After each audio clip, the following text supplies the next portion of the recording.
You'll be alone as hell. No one will want to talk to you. One viewer wrote that after the first video, and it's the accusation this entire series has never actually answered.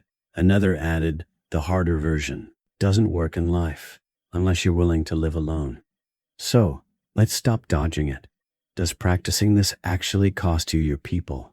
If you've started applying any of this, the silence, the detachment, the refusal to explain, and notice someone pulling away who never used to, that reaction you're having right now is worth taking seriously. It might mean you're doing this exactly right, or it might mean you're doing it completely wrong.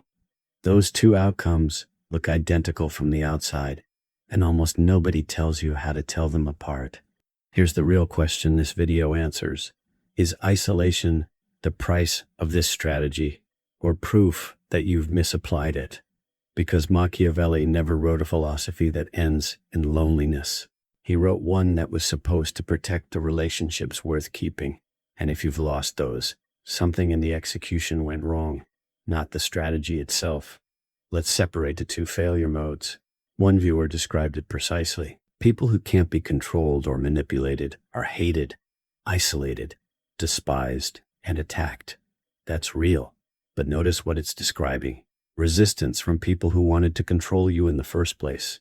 That's not isolation. That's losing access to people who only valued you while you were manageable. Machiavelli would call that an acceptable, even necessary cost. The other failure mode is completely different, and this is the one that should actually worry you. It's applying detachment to people who never deserved it. Friends, family, partners, who were never trying to manipulate you at all.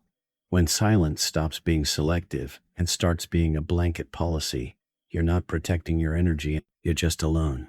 And calling it strategy doesn't change what it actually is. This is where the whole framework quietly turns into self-sabotage disguised as discipline. One viewer flagged something important here. This advice does not work for people who are already isolated or by themselves. She's right, and it's a bigger point than it sounds. This entire framework assumes you have a real base of people worth keeping, and you're being selective about who gets your energy beyond them. If that base doesn't exist yet, detachment doesn't protect anything. It just compounds a problem that needed connection, not more distance. Here's the actual test Machiavelli's writing points to, even though most people never read that far. Silence was always meant for your enemies and your rivals, never for your allies. The prince who isolates himself from everyone, advisors, allies, the people actually loyal to him, isn't being strategic. He's making himself weaker, because power was never about being alone. It was about who chooses to stay close when they don't have to. Political realism was never anti-relationship. Machiavelli spent entire chapters of The Prince on the value of loyal counsel, the exact opposite of universal detachment. I want to name one thing directly, because a comment described it and it deserves a serious answer, not a strategy tip.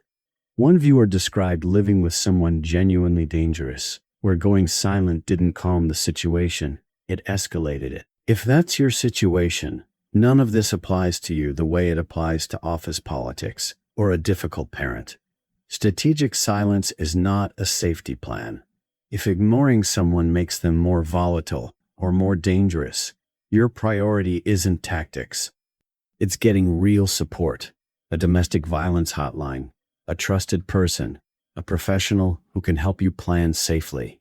No framework in this series is worth your physical safety. For everyone else, here's what changes. Before you go silent on someone, ask which category they're actually in. If they're testing you, manipulating you, or costing you more than they give, that silence is Machiavellian discipline, and losing their access to you is the strategy working correctly. If they're someone who's earned your trust and never abused it, that same silence isn't power. It's just you, alone, mistaking distance for strength. So here's the real filter for this entire series. Silence for the people draining you. Presence for the people building you. Getting those two reversed is how you end up exactly as alone as the critics warned. Not because the philosophy failed, but because it got pointed at the wrong people the whole time. That's the last piece this series needed to say out loud.